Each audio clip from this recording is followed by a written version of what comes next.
Killian, what's up? Thank you for being Well, a guest. yeah, thanks so much, dude. Like I was mentioning, just like genuinely the biggest fan of you. So it's really neat for me to be talking to you like this.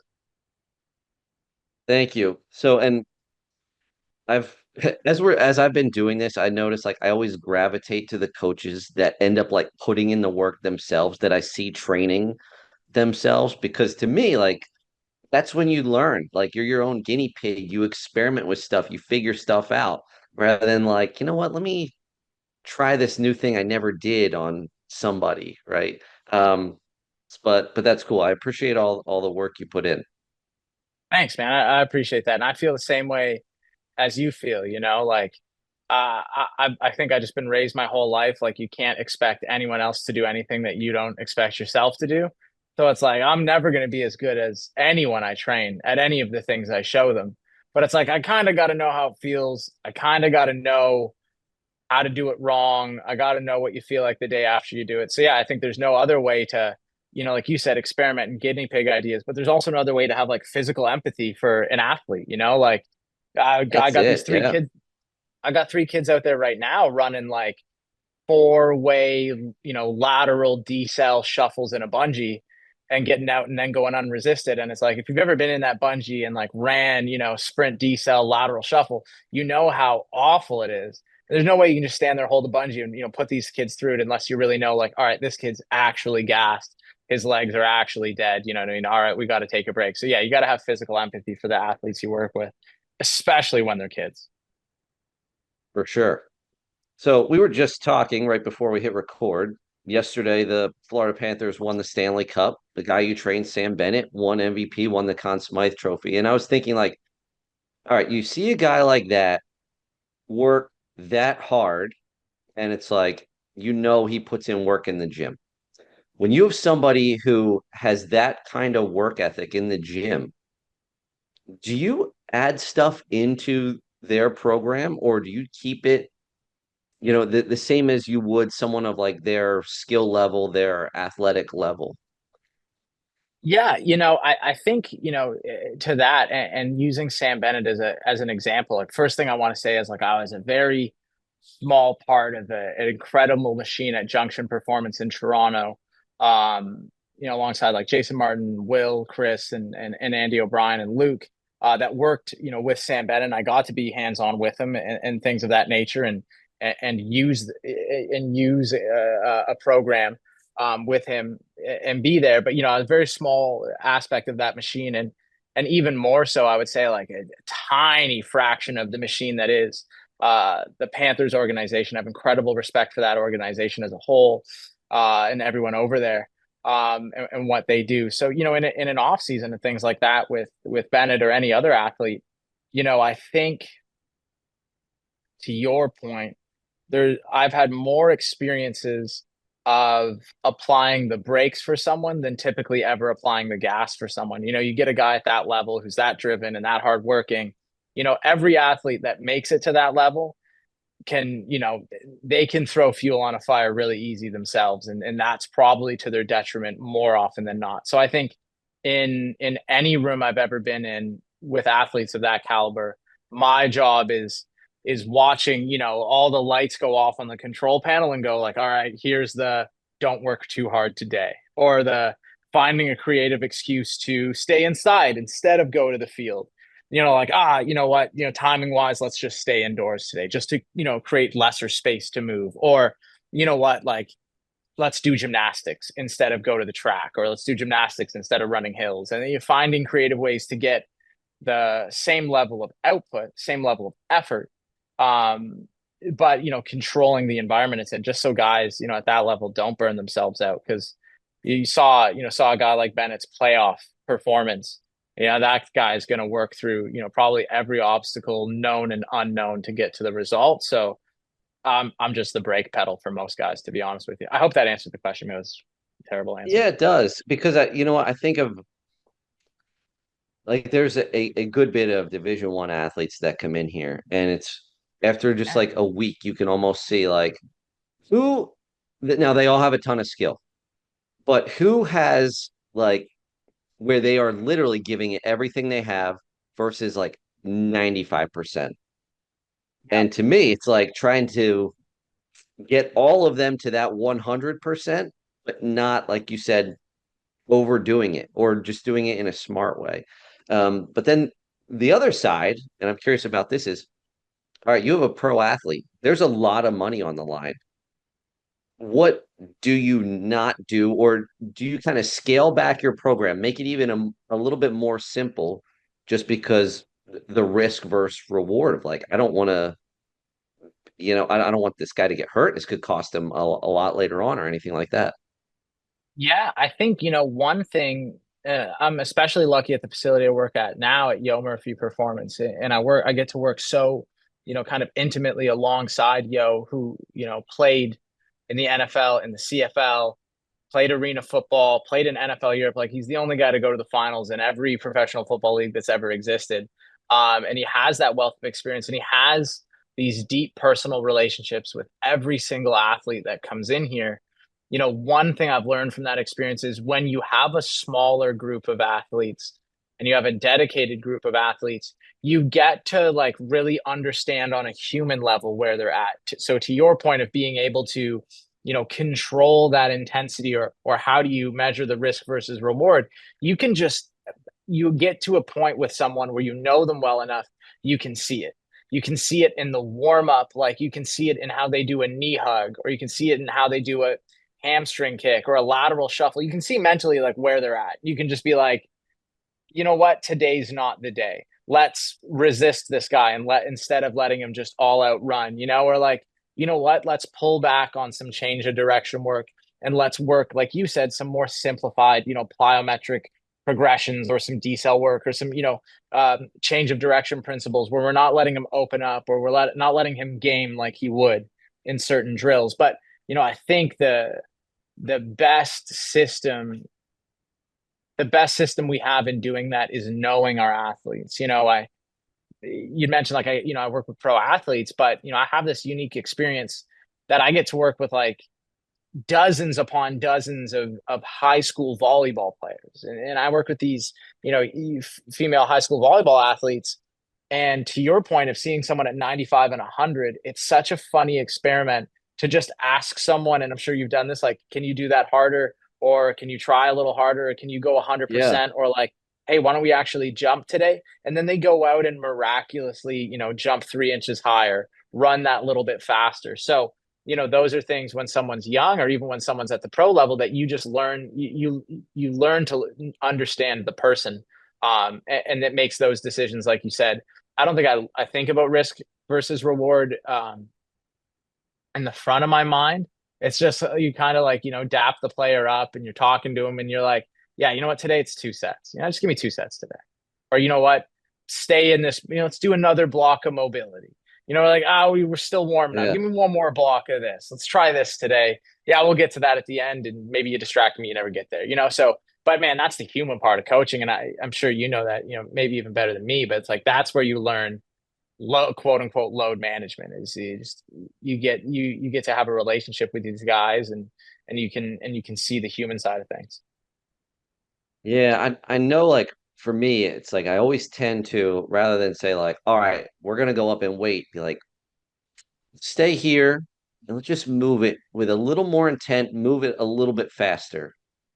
Yeah. And that's kind of always like in the back of my mind is like, I'm getting more out of that, but there really is no risk to like, all right, I'm putting too much load on them that maybe they can or can't handle something. Yeah. And that's the big thing. Like, I love that you said that, because, I think that's something I've said to athletes and said to other coaches dozens of times, especially when it comes to, our role in supporting a sport where, what someone squats is never going to be measured when they actually get out onto the field. It's like, man, we're just moving at a certain pace. You know what I mean? We're moving at a certain ticket here. So it's like, yeah, we could sit and squat 315 all week if we just move it slower, move it faster, give it a tempo, don't give it a tempo, do it from pins, do it for a pause, do it full range of motion, do it however you want. And I think that's another thing that I'll use in training oftentimes too, is just, to what extent exercise selection, changes the intent of an exercise, but having those having those, B and C plans in your pocket for something that builds concentric power, where one day it is power cleans as heavy as we can, one day it's trap bar pull, one day it's just jumping inside the Kaiser squat machine. It's like, all right, I need to grade where this Yeah. guy's at. I love to do a heavy power clean. Some days dudes are wasted. It's like, why don't we get in the Kaiser, set it at 100 and just give me 5 jumps, some good deep knee flexion, catch it, jump as hard as you can, push the number on the dial. So, I think there is that inherent thing where, yeah, you just have a couple things in your pocket, like you said, like, yeah, let's just stay here, go faster today. Um, and I think, yeah, changing, and to that point too, setting an intention of the workout, I think is so huge. Like you'd mentioned, like you get a fair amount of D1 athletes through your facility, and we do as well, especially in the football world. And man, these dudes just don't want to stop putting weight on the bar. And it's like they probably, Yeah. a lot of them come from institutions and programs which are doing an incredible job making these athletes durable and teaching them to work hard and doing the basics. But sometimes when we get a guy in here, in the off season or for combine, we don't, like you said, I don't need to keep, pushing your squat from 405 to 425. Sometimes I just need something a little heavy on your back, so setting that intention early on in sessions I found is so valuable to guys, because with athletes, and I know you were a high level athlete as well, it's like everyone needs a directive. Like, how do I win today? Like in the eyes of the coach, what is winning today? If you don't tell them, they're going to think squatting the most in the weight room is going to win. Where if you tell them, hey, the guy who moves the bar the fastest, the guy who moves the bar the slowest, the guy who makes the least noise when he puts the trap bar down, that's a win today. The quietest lifter today is the best lifter. And then guys will go, well, Yeah. that's the directive. I need to do that. Like our first phase with guys, when we get to trap bar deadlift and, parallel pin squat and pin press, it's all there because I just tell guys to make as little noise as possible when they touch the pins, or, when they lower the trap bar to the ground. I don't even need to program a tempo. I don't need to tell them to not go That's over a certain perfect. Yeah. I love that certain idea. percentage. We'll I'm have, stealing that. yeah, please steal it. Like we'll have Yeah. Yeah. 16 off-season NFL players in here, and the goal of the workout is be the quietest lifter of the day. And guys will go, oh, what's the tempo or whatever? It's like, dude, I don't care. How much weight? Don't matter. Can't make a sound when it touches the ground, though. And you have guys compete for that. And that's your safeguard. No one's ever going 110% on deadlifts if they got to touch the ground completely quiet when they do it. Yeah. Anybody who's ever heard you talk about programming knows like you put a ton of thought, there's a lot of purpose behind it. Is there anything specific that you've either taken out over the past year or kind of moved away from, or you've either kind of doubled down on, be like, you know what, I did this, I loved it, I'm definitely doing it again this year, or something along those lines? Yeah, man. Thanks so much for saying that, by the way. That's really cool. I hope I think a lot about it. One thing I got into, and it's not to say I'm a huge, proponent, follower, fan of, like say triphasic training.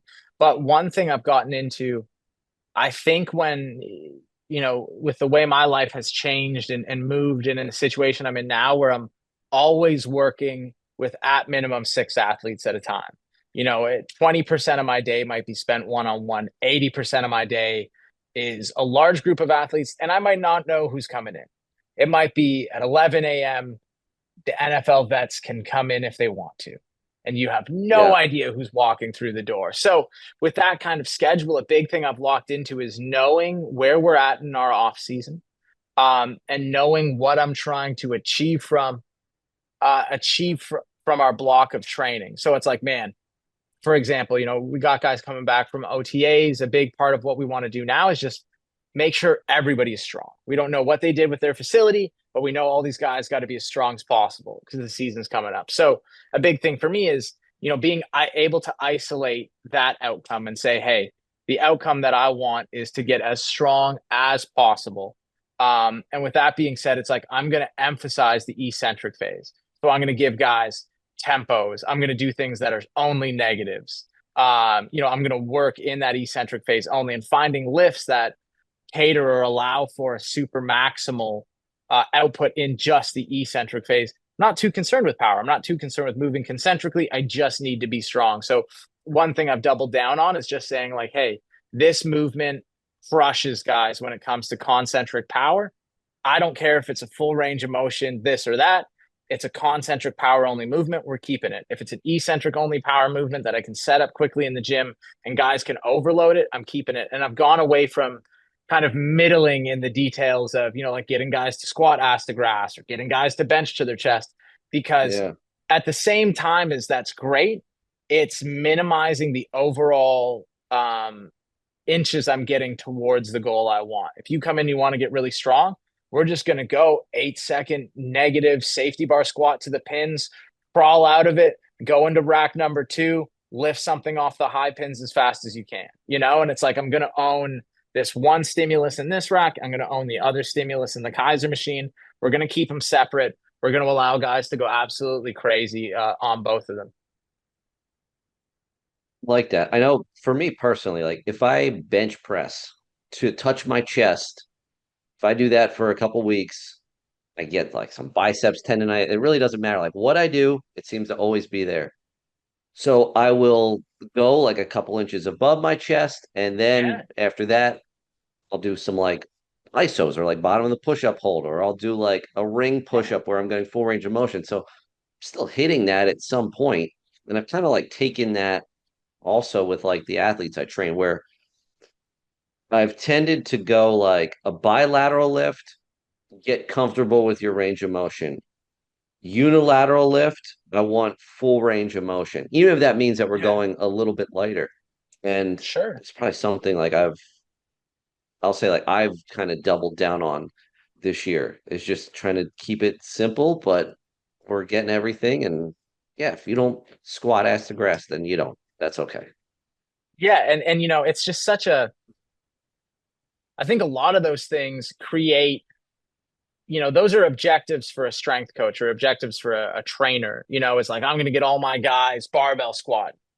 And I'm like, okay, but who gives a shit, dude? Like, I want this kid going into their freshman year of high school to dunk, and like if Yeah. ass to grass squatting isn't leading to dunking, and pin squatting from parallel and step back front foot elevated lunging is leading to dunking, we're going to do that. And like to your point, I'm going to get the full range of motion. I'm going to get there some way somehow. But if it's so inefficient for you to create 100% effort on the concentric, if you have to go below parallel, get back above parallel and lift, why am I doing that to you? Why am I stealing intensity from you to get you to check an arbitrary box for me, the coach? I don't care. Someone gets a dumbbell jump, someone gets a bodyweight jump, somebody gets a Kaiser resisted jump, somebody jumps out of the pool. It doesn't matter where it is. It's, I guess to make it all super simple, I know I'm going on a rant, but like I'm always trying to solve for effort. I was never good at math in school, but it's like, if everything is just kind of these equations, it's like I'm solving for effort. I don't care what the letters are, the numbers are Yeah. on the other side. I just need to get to effort on this side. Like I got these 3 kids, they actually just popped into the room to weigh in, 3 hockey players, and they had the choice of going and skating today on the ice. And they came here instead to work out because they all said they saw a greater benefit in coming here and being worked into a puddle than going out and skating for the 12,000th time in their life, because they came in here yesterday and we just worked until everybody felt sick and then we got out of here, and it's like solving for effort. Like, how do you take 3 13-year-old kids that have more energy than anyone, and how do you just put them in a blender in 45 60 minutes? That's what's going to make those kids better. Me doing an FMS test on this 13-year-old is not going to make him better at killing the penalty when he goes back out on the ice. Yeah. I was just talking to a kid last week, ice hockey kid. And last year, his schedule would be like skate at 5 a.m., come work out at 10:30, skate again later that night.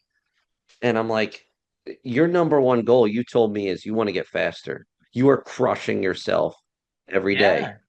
And this year, he's like, all right, I'll skate once a day max. And it's like maybe 3 to 4 times a week. But I've even talked to him about like even when you're doing your skating, don't just do conditioning, like do it with intent. Like you want to skate faster, work on the actual skill development of things that you need to improve on the ice. And you can apply that lesson to everybody. If you work with intent where the goal is speed, explosive power improvement, and you keep that the main intent in everything you do, that's where you get the results. Yeah. No, and it's so hard with, skill sports. Skill sports will always, the death of progress in skill sports will be the overemphasis on skill, and there needs to be. But, like you said, ice time for kids who play hockey, court time for kids who play basketball. We have basketball players that come through here, and sometimes by the time they get here to train, there's nothing left to do that day. They've taken 500 jumpers, or they finished at the rim 300 times. And I'm like, what are we going to do? You know what I mean? Like, probably let's all go take a nap together, Yeah, like that's what we're going to do. There's no work to be done. There's no work left. it's fine. And I know you've talked a lot in other podcasts about skill acquisition. I do want to get into that, but it kind of goes back to like, I always think that movement in whatever sport you're doing is a skill. And even for like a field sport, changing direction is a skill. And I find it, I know lazy isn't like the best term for it, but lazy just to say, all right, the only speed work we're going to do is like 30s, 40s, whatever. And then besides that, we're just going to play random games. And to me, it's like you are missing a huge part of what could be skill acquisition and skill development. So I guess let me hear your thoughts on skill acquisition and then what you consider to be the skills that you are trying to work almost like perfect with your athletes or work towards when you have them for an off season. Yeah. So I think, one thing that we do here, to your point, is like we place as much an emphasis on like linear speed 2 days a week as we do on change of direction, like Tuesday, Thursdays, change of direction, how much those change of direction drills look like football or basketball or lacrosse or volleyball, what have you. Like, there's going to be those differences that make them a little bit more specific to the position or the sport and things like that. But, for us, like to your point, like it is a massive skill to be able to change direction. I think what people don't understand, it's like your ability, it's like your second nature ability to get in good positions of deceleration is probably going to be a good Exactly indicator of it. your Yep. ability to accelerate. So it's like to the idea of skill acquisition, it's like playing games all day, playing a sport all day. You do pick up a lot of like sympathetic or secondary strategies to decelerating or changing direction or how you do things. But when you see athletes that change direction better than other athletes in different sports, they all have these little like artifacts to them. Like basketball players were able to, control their line and control their position and really, either dictate on defense the direction of the game or on offense, drive to the rim and slash. They'll all have these artifacts they do well in terms of manipulating their center of mass or changing the angle of their shin, despite where they might be in space.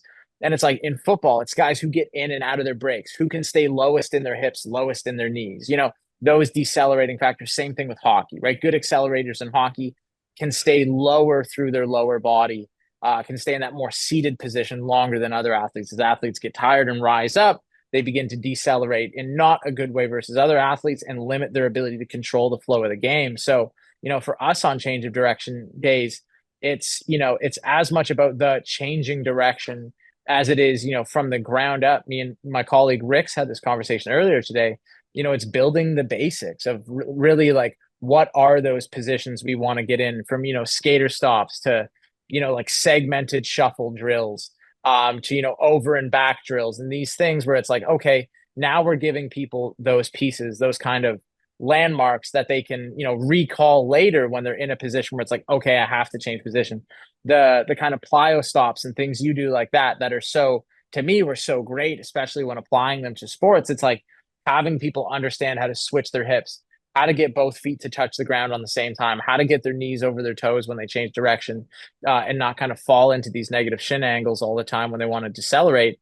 Those things are huge. And a lot of athletes don't have those skills prior to being taught them. Good DBs in football are taught to be good DBs. They're naturally athletic and then taught a crazy toolbox of skills. And if we can give those, quote unquote, like DB skills out to every position and then to every sport, we're probably going to have athletes that manage the space around them better than any other athlete, regardless of sport.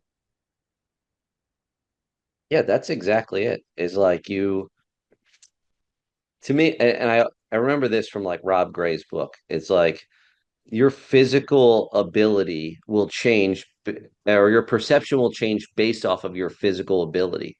So Yeah. if your body has awareness that like I can hit this position, I can cover this amount of space in this amount of time, it's going to change the way that I perceive everything that happens on the field. So even just by changing the physical ability of how athletes move, we're immediately changing their perception, which could in turn then improve their agility. And to me, like a lot of the agility stuff too that I see, it isn't like in the gym, there's only so much we can do specific to sport because it's not the same. They don't have the tools, they're not playing the same game. But what I can do when I have athletes do agility drills is that's the assessment as far as like how are they moving when they are perceiving an action. And I need to figure out if they get beat some way, is it because they didn't read and react the right way? Or because they didn't have the physical tool to hit that position or that angle.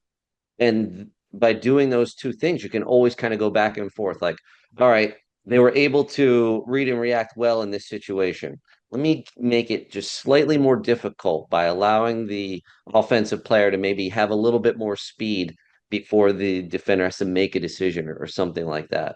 So that's to me like when I think of skill acquisition, what I'm always going back towards. And it's just that cycle of like building the capacity, looking at their perception, building the capacity, and just keep on moving through those two things. So that's great to hear Yeah. what you guys are doing there. And I think a big thing we do as well is, a lot of our change of direction days, it's all like reactive to some call and response. After we get through like a big warm up, and like I said, we kind of check those kind of like first principle, positions and get everybody ready to work. Most of our drills have a verbal command or a visual command, or, there's some amount of like movement recall that needs to exist based on a hurdle or a pylon or a colored cone or someone standing there, where it's like it's not, go through a drill unabated and, shuffle, turn, sprint, shuffle, turn. It's like, no, someone's yelling at you to make the decision, or you have to recall like hurdle means this, blue cone means that, orange cone means this, where you as the athlete are now recalling something in an environment where 5 or 6 people are standing around watching you and someone's yelling at you. And it's like we need to get back to be able to make those decisions, and that's what I'll do even with volleyball players. Volleyball, as much as it's a sport that doesn't look, as similar to lacrosse or hockey in its reactivity to position, the court is smaller, the decisions you make are smaller. But if you have an ability as just a general athlete to be in space and know, okay, I sprint to this cone, like you said, okay, it's 5 yards away. When do I start decelerating? When do I take my last two heavy steps? How do I shift my hips? How do I cross over? At what cone do I backpedal? At what cone do I turn and sprint? All those things. How do I angle run and flip my hips? When you're on a volleyball court, and now the sport in terms of its lateral movement capacity is actually regressed, you become the apex athlete on that court. Now you're like, oh, all of this is easy. I only have to shuffle 3 steps. I only have to remember 1 or 2 sets. Okay. Now everything to me, it's like I'm used to sprint, backpedal, angle run the other way, stop, turn, catch a ball. And it's like, okay, now I've done all these things. Now my sport is actually simpler than the training I did at the gym. So for me, with youth athletes that aren't pro, there's such a drive nowadays in sport to be a single sport athlete and not a multi sport athlete. So, one thing I feel like we do well, or I do potentially well on these change of direction movement days with athletes, is whatever their sport isn't. Like, let's go learn a different sport, even if it's just the movement standards, the movement expectations of a different sport. Let's go do that. Like, let's not just unregulated play a game. Let's go like learn how to be a different athlete because you'll bring that back into your sport. And if you just go to a facility that says, hey, we're making you the best volleyball player in the country, you're always going to be limited by the chalk lines around the sport or what someone deems is being the best volleyball player in the country. For sure. I mean, essentially, athletes need to take away space or create space, and they need to Yeah. do that moving forward, backwards, or side to side. And if you improve the skills of all those things while improving their movement patterns of just general curved running, shuffle, lateral run, back pedal, sprinting ahead, they're going to be great. They're going to be Yeah. super well rounded. They're going to be able to move in whatever position you want them to. So, as far as your own training goes, what have you been working on or experimenting with?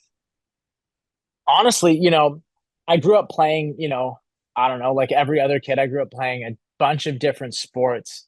And then slowly I kind of found myself, pushed towards sports that are very linear and straight ahead. I always wanted to play football when I was really young, and I didn't. I ended up playing rugby.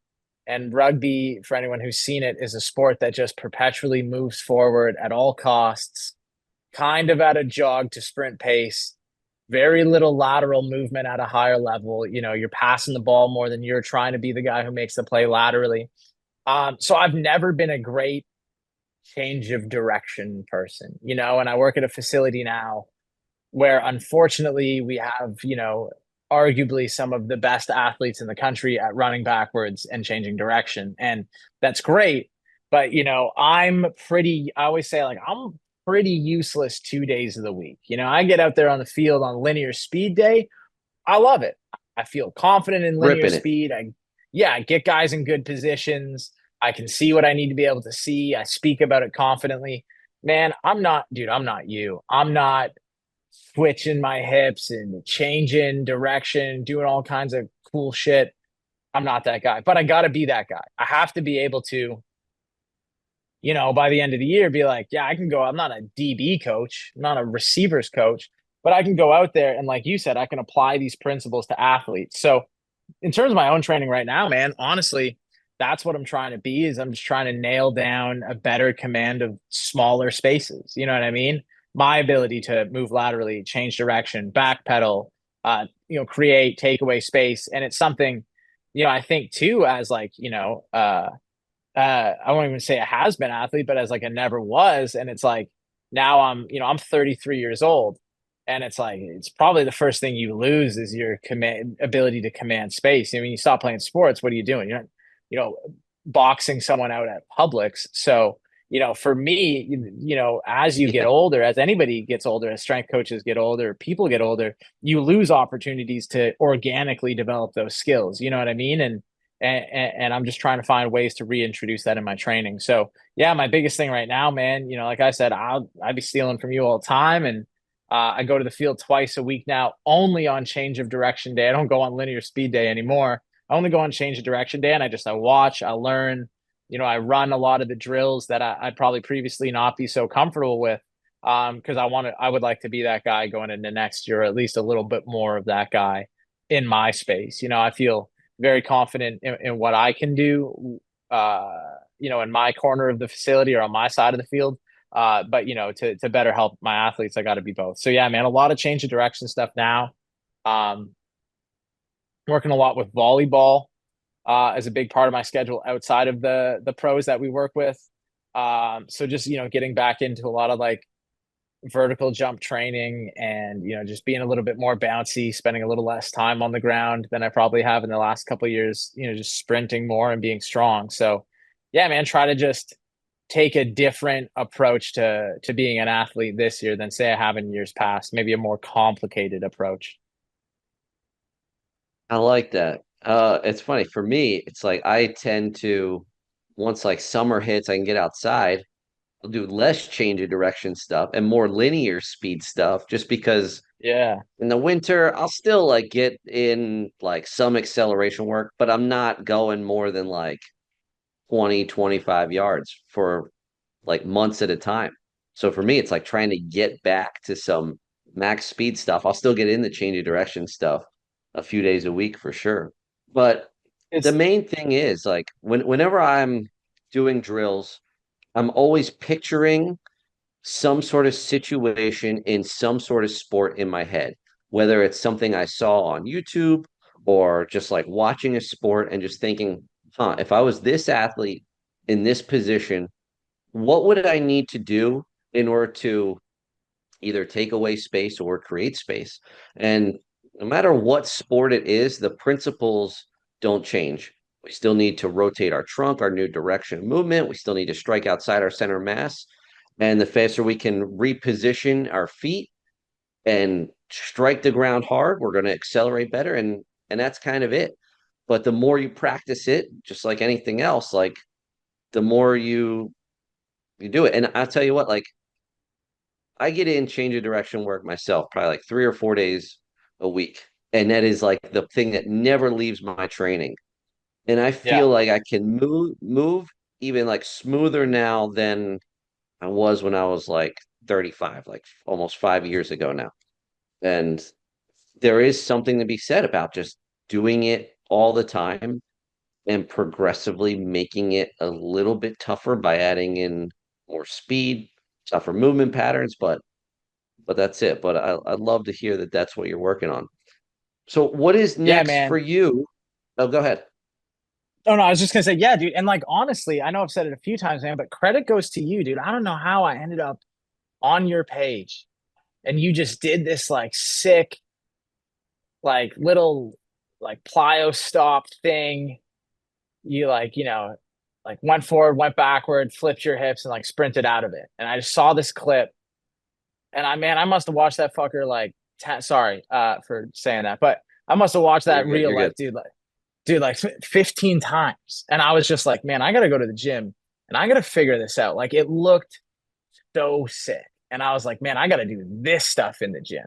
And then, yeah, man, like really like seeing your page was this inspiration for me where I'm like, because to the same point, you know what I mean? Like I feel really comfortable running in a straight line. Like I might not be the fastest guy ever, but it's like, I know I can do it.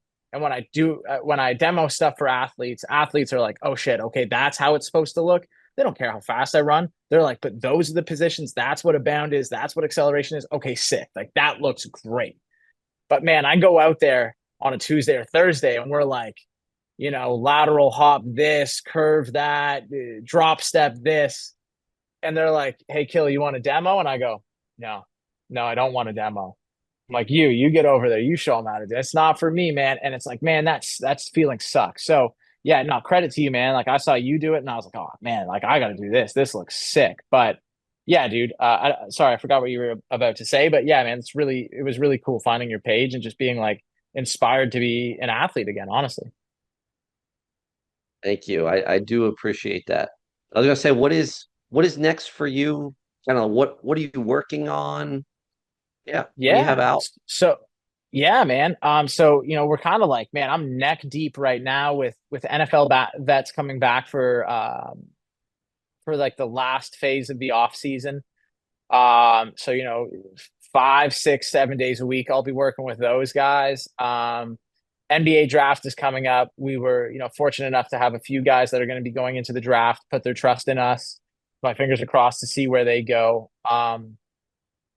In September, we're going to be running a speed camp down here, primarily directed at coaches, to just show coaches our approach to not only linear speed, acceleration, decoding the 40-yard dash, but also to a lot of what we spoke about today, just finding finding the football and change of direction drills, like finding a way to get guys who have been 9 years in the league, probably 29 years playing the sport of football itself, get them to the field and still give them good work where they go, I got better from this. So we're going to be running a 3-day course down here in the fall, which I'm pretty excited to kind of be heading up and working on the That's back awesome. end of.